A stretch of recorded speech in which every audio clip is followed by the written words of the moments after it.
दोस्तों नमस्कार, मैं रोहित कुमार बिंद्रा। आप सभी का बहुत बहुत स्वागत है हमारे और आपके यूट्यूब चैनल जीके मनोरंजन स्टडी में। दोस्तों आज के इस वीडियो में क्लास 11th की गणित और मैंने चैप्टर नंबर 11 लिया है जिसका नाम है शंकु परिच्छेद। दोस्तों ठीक है, पाठ नंबर कौन सा दोस्तों है? पाठ नंबर 11 जिसका नाम है शंकु परिच्छेद। शंकु परिच्छेद ठीक है। तो इसमें सबसे पहले मैं आपको प्रश्नावली बता रहा था, ठीक है। तो यहाँ पर आपको लिख सकते हो प्रश्नावली 11A ठीक है के लिए सूत्र। तो प्रश्नावली 11 के लिए सूत्र, और यह पार्ट नंबर कौन सा होगा? पार्ट नंबर दूसरा है। राइटर का बुक पढ़ाता हूँ, मैं आपको बता देता हूँ। कक्षा 11 मैथ जो डॉक्टर और शर्मा सर की, जो डॉक्टर और स्वरूप शर्मा की किताब आती है, मैं उसी को पढ़ाता हूँ। तो पूरा कंप्लीट मैं पढ़ाऊँगा, ठीक है। फिलहाल मैं चैप्टर नंबर 11 स्टार्ट किया, इसे जब भी कंप्लीट करूँगा तो अगला चैप्टर आपके पढ़ाऊँगा, ठीक है। तो उम्मीद है कि आपके समझ में आएगा। तो स्टार्ट करते हैं, ठीक है। तो सूत्र नंबर पहला लेते हैं, सूत्र नंबर फर्स्ट। तो इसका हमने एक वीडियो बना दिया है, ठीक है। मैंने एक वीडियो इसका बना दिया है और प्लेलिस्ट में पड़ा है, आप देख सकते हैं, ठीक है। लिखेगा सूत्र नंबर पहला, यदि वृत्त का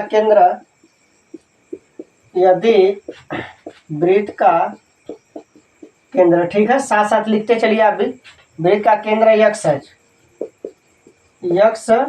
अक्ष, ठीक है। वृत्त का केंद्र यक्ष अक्ष पर स्थित है,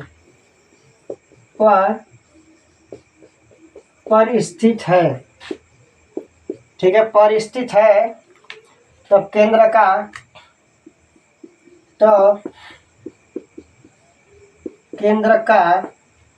का y निर्देशांक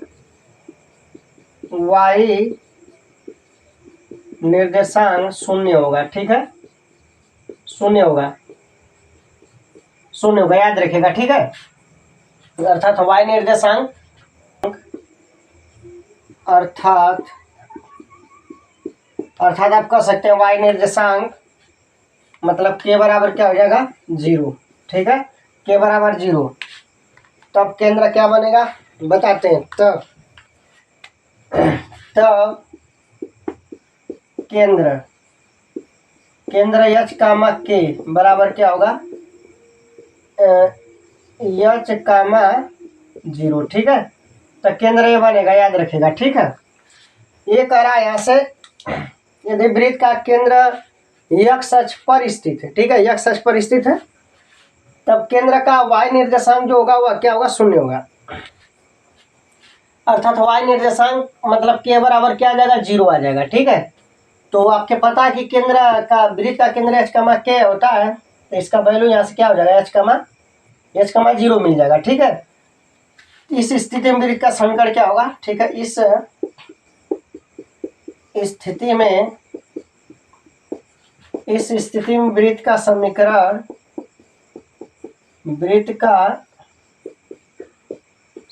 निम्न होगा, ठीक है, निम्न होगा।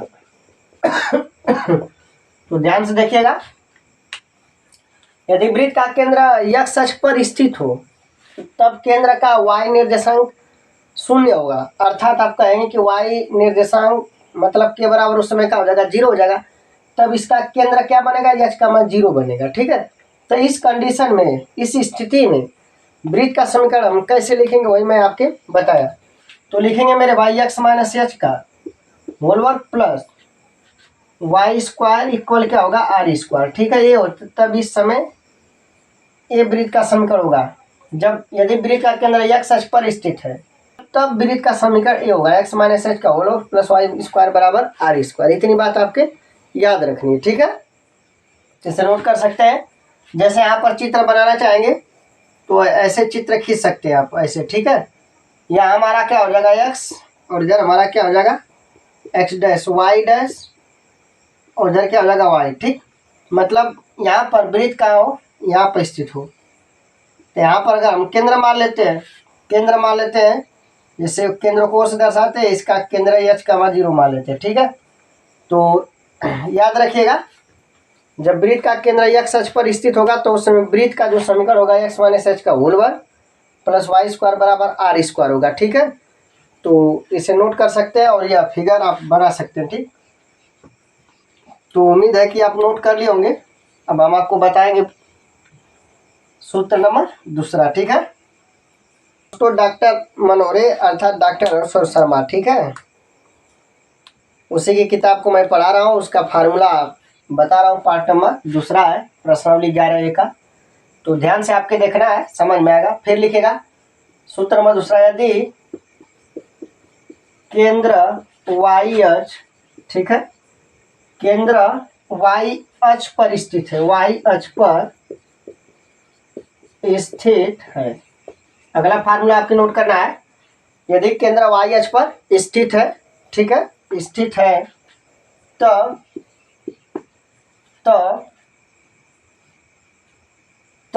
केंद्र का x निर्देशांक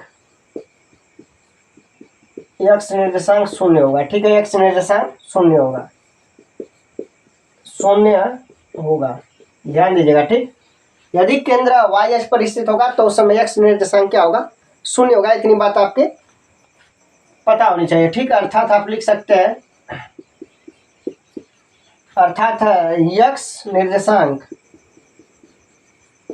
निर्देशांक कामा h बराबर क्या होगा, तब 0 के बराबर 0 कामा के एक केंद्र बनेगा। ठीक है, याद रखेगा, केंद्र h कामा के बराबर 0 कामा के इसका केंद्र बनेगा। इतनी बात आपके ध्यान रखना था। इस स्थिति में वृत्त का समीकरण क्या होगा, लिखेंगे इस स्थिति में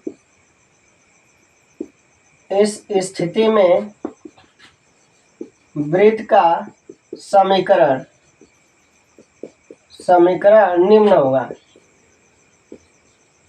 निम्न होगा।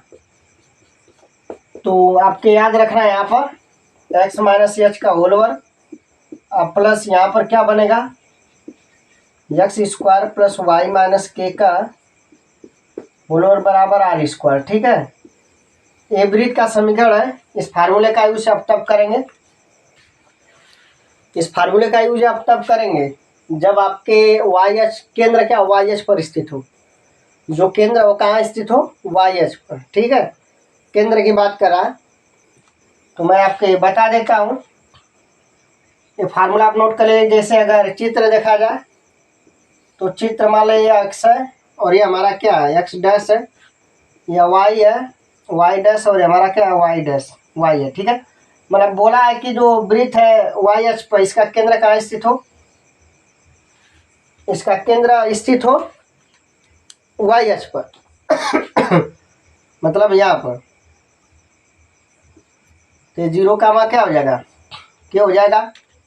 ठीक है, इसे नोट कर लीजिएगा, समझ आया होगा। ठीक है, मैंने आपको बताया कि यदि केंद्र वाई अक्ष पर स्थित है, ठीक है, तो केंद्र का x निर्देशांक शून्य होगा, अर्थात x निर्देशांक h बराबर 0 होगा।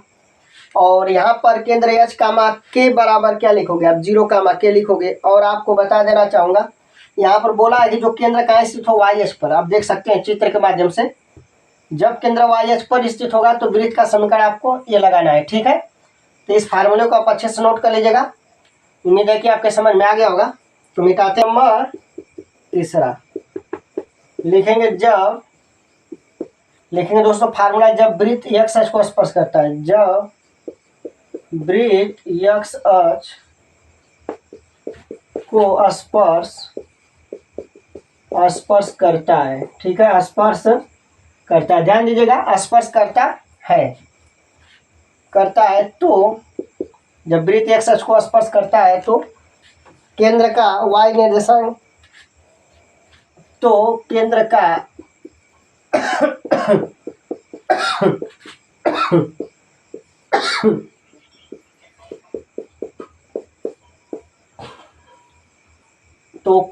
y निर्देशांक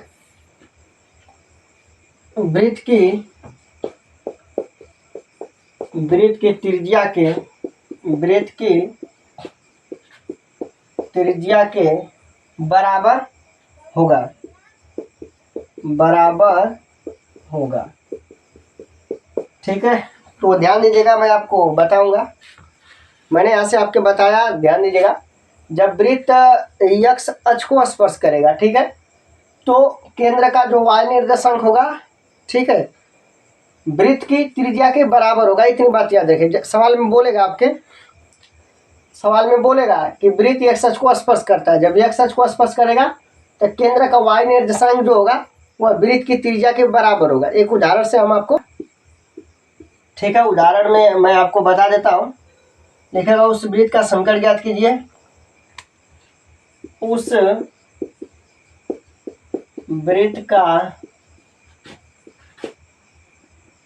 समीकरण ज्ञात कीजिए, ठीक है, जिसका केंद्र 1,2 है, जिसका केंद्र करता है। ठीक है, ध्यान से देखेगा। सवाल बोला है, सवाल क्या करा, ध्यान दीजिएगा। उस वृत्त का समीकरण ज्ञात कीजिए जिसका केंद्र 2,1 है तथा यह x अक्ष को स्पर्श करता है। ठीक है दोस्तों, याद रखिएगा। मैंने अभी बताया आपके कि जब वृत्त, सूत्र नंबर 3 क्या, ध्यान दीजिएगा।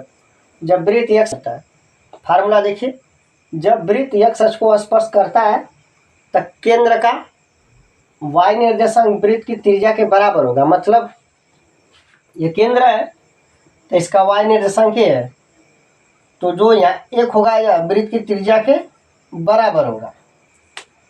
तो उस वृत्त का समीकरण ज्ञात कीजिए जिसका केंद्र 1,2 है तथा यह x अक्ष को स्पर्श करता है। ठीक है, तो इसका सॉल्यूशन कैसे करेंगे, सबसे पहले ध्यान से देखिएगा। ठीक है, सबसे पहले लिखेंगे, यहाँ से दिया है, क्या दिया है, ध्यान देना आपको। दिया है केंद्र, अपने को करना क्या है,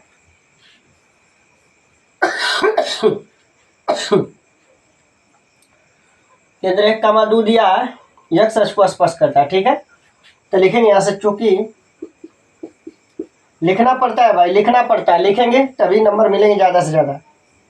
चूंकि वृत्त x अक्ष को स्पर्श, x अक्ष को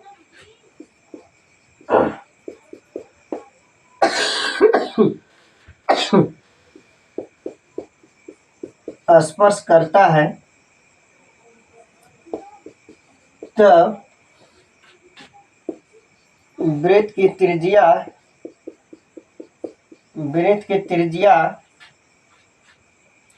r बराबर केंद्र का y निर्देशांक, केंद्र का y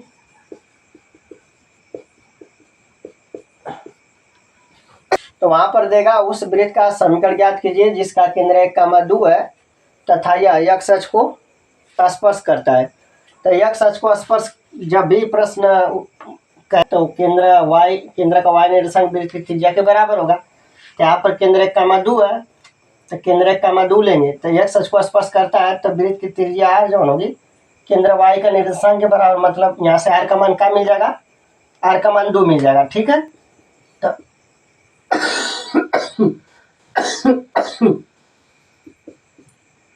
r का मान क्या मिल गया, यहाँ से त्रिज्या का मान, r का मान 2 मिल गया। तो हमें वृत्त का समीकरण जब ज्ञात करना होता है तो हमें क्या करना पड़ता है, r त्रिज्या चाहिए और केंद्र चाहिए, 2 चाहिए ना, तो हम वृत्त का समीकरण आराम से ज्ञात कर पाएंगे। उम्मीद है कि आपके यहाँ तक समझ में आया होगा। नोट कर लीजिए, इसके बाद हम इसको इधर हल करके बताते हैं आपको। ठीक है, तो इसे मिटा लेते हैं। सूत्र नंबर, अब त्रिज्या और केंद्र पता है अपने को, तो यहाँ से लिखेंगे, चूंकि वृत्त के समीकरण से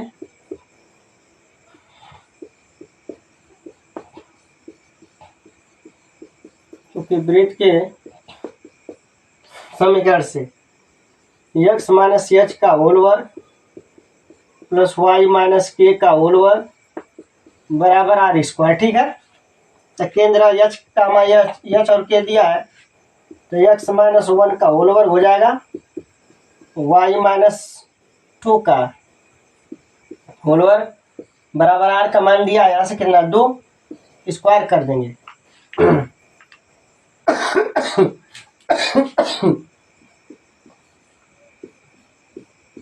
यच का मान के दे रखा है, ठीक है।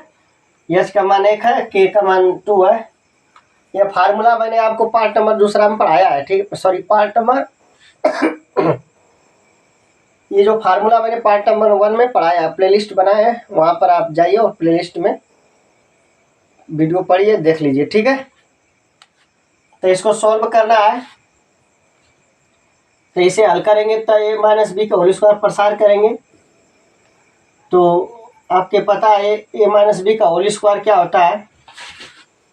यहाँ पर a माइनस बी का होल स्क्वायर बता देते हैं, a का स्क्वायर धन b स्क्वायर माइनस क्या होता है 2ab, ये होता है फार्मूला ना, a माइनस बी का whole square a square plus b square minus 2ab, ठीक है। इसी फार्मूले को हम क्या करेंगे, इसे स्क्वायर माइनस 2 गुणते x गुणते 1 प्लस इसको प्रसार करेंगे, तो a square plus b square minus 2 गुणते y गुणते 2 बराबर 2 का वर्ग करेंगे तो 2 दूना के 2 गुणते 2 होगा। नोट कर लीजिए, उम्मीद है कि यहाँ तक आपके समझ में आया होगा। आगे हल करते हैं, ठीक है। तो आगे हल करने के लिए x का स्क्वायर है तो इसे x स्क्वायर करेंगे, 1 का वर्ग 1 होता है, 2 1 कम 2x हो जाएगा, यह बनेगा 2x प्लस वाई स्क्वायर और ये हो जाएगा 4 माइनस 2 दूनों के 4y बराबर 2 दूना के 4, ठीक है।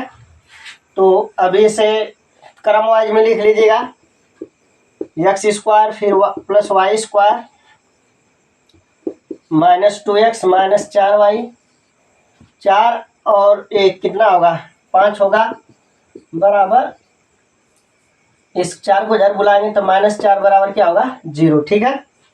4 आई 1 5 होगा, आई 4 बराबर किधर आएगा तो माइनस हो जाएगा, तो इसे लिखेंगे दोस्तों x square plus y square minus 2x minus 4x लिखेंगे, ठीक है।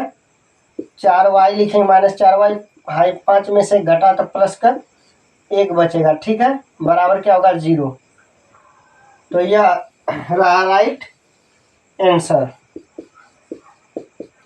उम्मीद है कि यह प्रश्न आपके जरूर समझ में आया होगा दोस्तों। तो यदि यह वीडियो आपके अच्छा लगा होगा तो लाइक शेयर एंड सब्सक्राइब जरूर करिएगा। जय हिंद, जय भारत।